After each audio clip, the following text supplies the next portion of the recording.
ஓடி வருகிறான் உதயநிதி, ஊருக்குள் அவன் பேர் உருட்டு நிதி. தாத்தா தயவுல சினிமா, அம்மா தயவுல அமைச்சர், அப்பாட்ட புடுங்குனது துணை முதலமைச்சர். குடும்ப தயவால பிழைக்கும் வாரிசு, கொடுக்க மாட்டாரு கபடிக்கு பரிசு.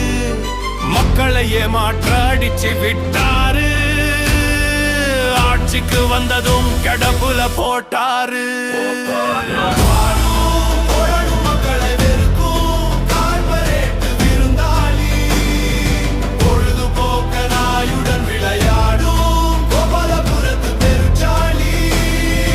ராஜேந்திர சோழனா உதயநிதி,